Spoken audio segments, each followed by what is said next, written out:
So this has been my first year doing YouTube videos, and you'll probably see on my channel there's loads of running and loads of cycling stuff, and one thing that just like totally amazed me was how interested people were in Brooks trainers, because I did a video earlier in the year and it's been the most popular video I've done, so that's kind of interesting for me, and hopefully means that some people kind of got something out of that video. And a lot of people dropped me comments on the video on Facebook saying, what do I think about the 15 version of the Brooks Cascadia? And I said I didn't know because I didn't have them, but they look really similar, and actually it's been quite hard to get hold of the ones I wanted, so that's the kind of one of the reasons I've been holding off getting them. And I was looking for the Gore-Tex version because my 14s are still just fine. I've been running them for probably just over 6 months, and I've done loads and loads of miles in them, and look, you can see they're holding up really well. They're still in really good shape, and some of the issues that I've had with the previous older versions where they haven't been made quite so well, where they've kind of started to fall apart after a while, these ones are still absolutely totally fine. So no need for me to replace the kind of 14 really at the moment. And I suppose you could argue whether or not the sole's kind of being a bit kind of bashed up a bit, and maybe I should change it for that reason, but I can't see any difference, to be honest.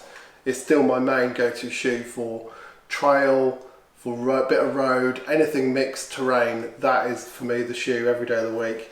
But I do a lot of running around kind of grassy paths and that kind of stuff where you do get wet feet, and normally what I do is I just stick that one in the dryer and just pull out my other pair, which I've got 2 pairs of these, so I don't really need to worry about whether I get wet feet. I don't really care about that, and I prefer, to be honest, just they kind of dry out so quickly. It's never been an issue. But I do a lot more stuff, you know, now on the grassy trails and stuff where you know, you're not running through puddles and stuff, but you're just getting a little bit of moisture on it. So I thought the Gore-Tex version made sense to give it a go. So yeah, we're going to test this one out. We're also testing out the women's specific version that Joe has got as well. That's the first time she's had Cascadias, so it'll be interesting to see how she finds them. And there's some kind of interesting little features on here that I haven't even noticed previously. There's this little kind of weird Velcro bit at the back. I think it's just to kind of help you pull them on and put them off. I've never used that. It's the same on that version, I think, but I've never even noticed it before. Yeah, it's got this kind of weird bit of Velcro. I have to try and work out what that's for.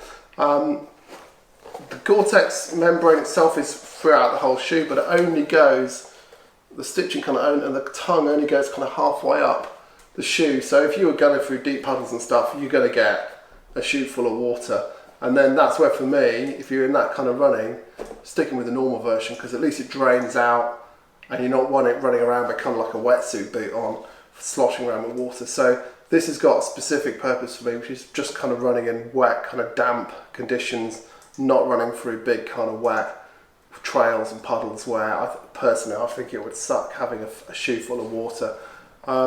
But yeah, everything else about that shoe looks brilliant. Same sole, same fit, same laces even pretty much. You know, it's sticking with a kind of tried and tested formula. So big thumbs up for Brooks for doing that. I'd love to know why the tongue has gone for putting your laces in, but you know, that's not a biggie, is it? We can live with that. Yeah, let's get out there and try it out and see how it does.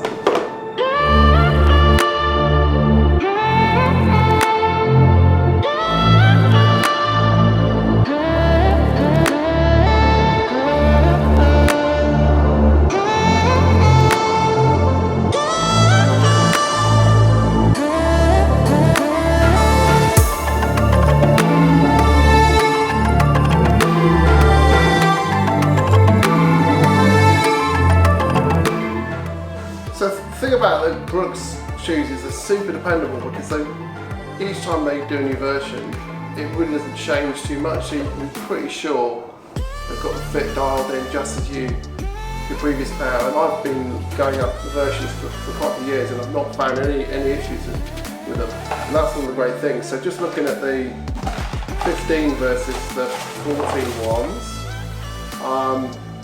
you see that there, really similar. And tread, I mean, I think the sole, I mean, it looks identical, to be honest. So So there's not going to be any differences there at all. I suppose the thing that I like about this new one, and I think it's the same on both the normal non-Gore-Tex version, this is the women's specific one, but it's the same, and the Gore-Tex one, is they've really strengthened up the toe box. So on the old one it's kind of quite open. There's a little bit of kind of reinforcement. It's kind of fabric, and this one's rubber. So I reckon that's going to be a lot better. It's the same on the sides. Kind of, they've gone for kind of a rubberized reinforcement, so that's going to be much nicer, I reckon. The one thing I'm seeing on this that is a definite backwards move, which I'm not so happy about, is for the first time ever on the 14 they introduced a little pocket for the laces. And I'm seeing on the 15 it's gone. What? Anyway, Brooks, bring it back. That was one of the best things you did, because they kind of nicked that from Salomon, who've been doing that forever on their shoes. And I think the women's one, yeah, it's the same, hasn't got that anymore, so they've gone backwards a step in my mind on that one. But everything else about it is looking pretty much the same. I have had a little kind of try on of this one already, and I'll give you a bit more review about this later, but you could definitely feel the Gore-Tex in there. There's that extra membrane, so it's not quite as kind of light and supple feeling, but it's still really thin. You can just feel it's a little bit stiffer. So we'll see how that is when we're running around in it, but I don't reckon it's going to make too much difference, and it's obviously going to keep us dry hopefully when running through grass and stuff. Yeah, one thing I didn't say was, what have I done about sizing? So I normally wear a European 44, which is a USA 10, UK 9 in these shoes, in the normal non-Gore-Tex one, and I've bought exactly the same size in the Gore-Tex version. And I've tried them on and they fit just fine. They're still exactly the same shape. The Gore-Tex membrane appears to make no difference in terms of the sizing, so I don't think, personal view, that you need to size these up at all. I reckon you're going to be fine with just the same fit that you'd normally have. So if you're happy with them, keep it the same. And everything else about the shoe, it's just so similar to the 14. It's so similar to the 15. Just with the Gore-Tex. So we'll see how it performs.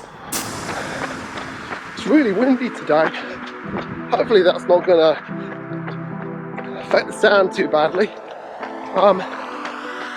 Just noticing, just running on the kind of gravelly footpath of these, I mean, already they just feel exactly like the old pair. Really great bounce. I love it when you try on new shoes, new trainers, because you just like bouncing along thinking, wow, these are amazing. I suppose that's the reason why you should change them quite a lot. You appreciate that. Man, can you hear the wind today? So it's absolutely, this is the back end of a hurricane that's reached the UK. So you see, I'm just moving on to kind of hard pack gravel trail that runs alongside of the canal here. And this is where I think these shoes are great. They're grippy enough when it gets a little bit slippy, like these little bits here, you know, but they're still really, you know, just such a comfortable shoe on the road.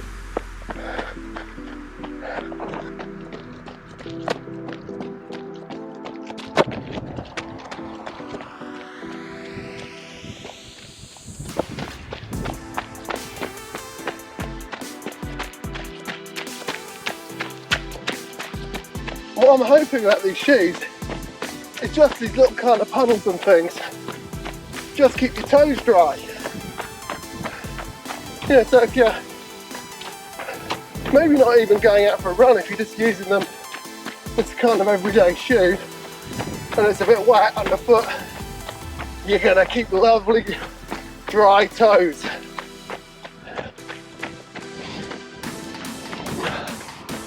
So far,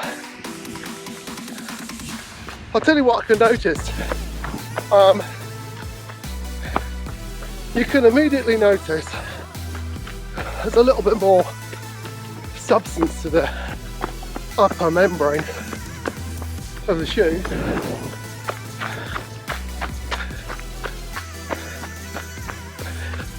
Because I think normally you can really feel them breathing, and when like the wind's blowing over your feet, it's nice because your feet don't get too warm. And I suspect what might happen on a really warm day like today, my foot's going to get quite a bit warmer, which in the middle of winter ain't going to be an issue. But I wonder if it'll be a little bit less comfortable on a warm day like today. Just starting to get into the really squelchy, muddy stuff now. So far, so dry, so comfy. What's great is the tread. It's quite an aggressive pattern. And when you're on this slippery, clay-like mud, I'm just going along here, they bite nicely and your feet remain firmly planted where you want them to be. So I'm now running along the Thames path, and it's a bit of a squelch fest. You can probably hear it in the background. The problem is with the Thames path, it's kind of slippery mud. And to be honest, I suppose the type of shoe that I probably should be using in this kind of stuff is something like a, a mud specific shoe, like an Inov-8 Mudclaw, which I used to be running all the time when I was running at this time of year, but they're just not that comfy, and I've never really got on with the fit of them. Hence why I moved to the Brooks. Although you lose a little bit in grip and sure-footedness, it pays back in comfort terms. If you do a side-by-side comparison of the Brooks Cascadia 15, or the 14 for that matter, with Salomon SpeedCross, any of the kind of recent versions, because they're all pretty much the same apart from the colours, you'll immediately notice there's a lot more support built into the shoe, and that kind of lace that the Salomons come with the kind of toggle adjuster, really allows you to ratchet them up in tightness, and they fit like a sock. They really do. And you can see that if you're on slippy, muddy ground, what they're designed for, you probably get a little bit of extra stability, which is what Jo was talking about when she got back. And I think that really open tread pattern on the Salomon is probably better at shedding the mud too. But the thing is about those shoes, if you don't get on with the fit, particularly the support and the width, they're just not going to be for you. And however much I want to love Salomons, and I've had a few pairs, I always find there's too much support and they're too narrow in places, because I think they really kind of are tailored to that kind of mode of running, or that foot style. I just ain't got that, so I'm going to be sticking with these ones. So we're running through the grass. It's all wet, it's covered in dew and rain. And this is really why I've gone for the Gore-Tex version. Just when you're just shuffling through this kind of stuff, your feet are dry. And I know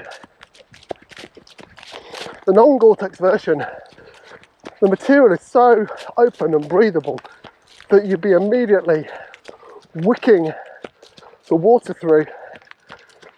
I don't have wet feet. I know that for sure, because I run down here pretty much every day. And at the moment, my feet are completely dry. Yep, They're definitely a bit warmer.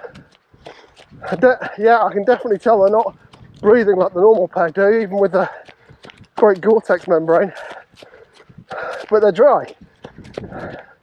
So if that's what you're after, a kind of mixed use shoe that can do a bit of everything, this is such a good option.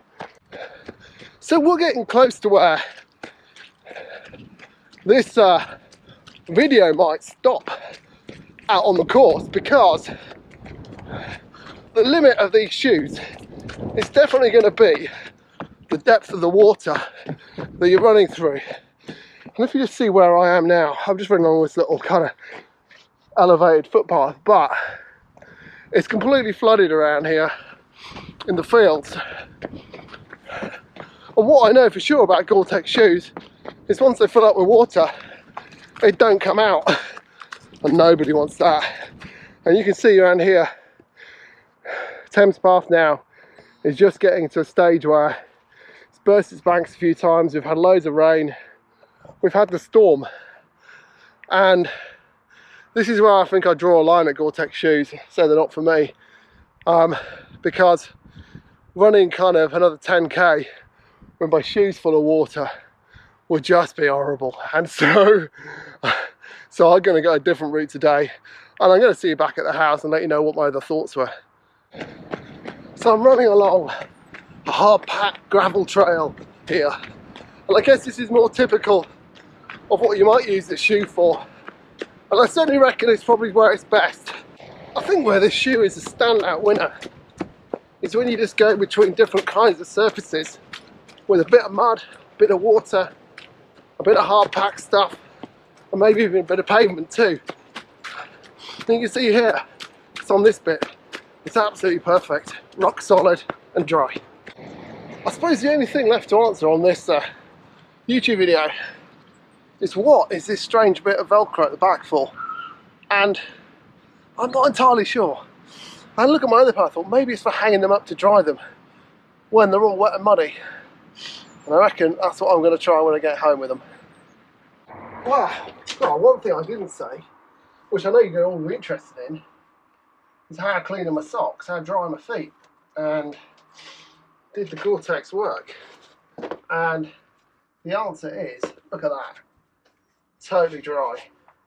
Now, admittedly, I probably didn't go through the biggest or swampiest bits today, but if you're on dry feet and you're mixed terrain, get yourself a pair of those, I reckon. Awesome.